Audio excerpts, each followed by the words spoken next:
What's going on, everyone? And today I want to show you how you can target and edit only certain parts of the image. And this method is especially useful if you try to do some sort of retouching to photos where you want to separate the highlights from the darker parts of the image.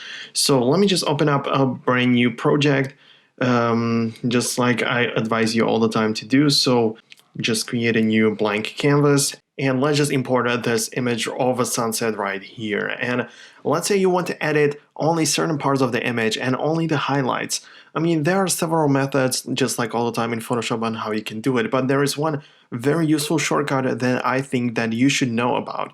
And on a Mac, you have to hold down Command, Option, and the number 2. And if you do this, you can see only the brightest parts of the image are now selected. So just like with this selection, you can do whatever you want with this. The best advice would be to sort of edit the brightness, edit the color balance, edit whatever you want, but only within the part of the image. So right now in this layer section, you can just click on this toggle and create, for example, the color balance, or let's just go ahead and do exposure.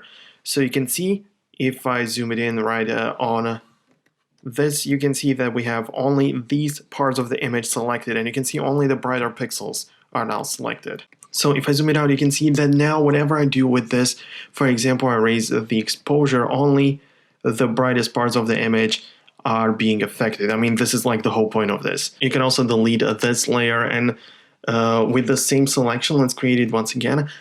Just create color balance, and now you can mess up with the colors really nicely. You can make it cooler or warmer depending on how you want it to have. I mean, yeah, there are plenty of things to do with this.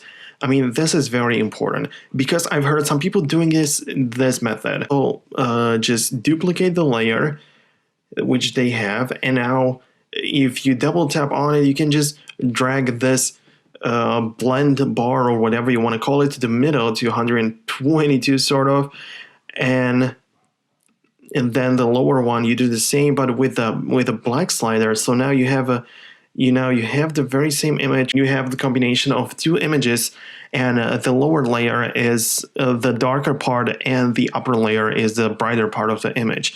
But the problem is that now if I create some sort of mask, let's say the same thing, let's just go with the exposure, and let's just create a clipping mask so it just affects the layer underneath it. So now if I just raise the exposure on this one, you can see technically it does the same thing, but this is so rough that you can literally see the edges, and this is not the method that you should be using.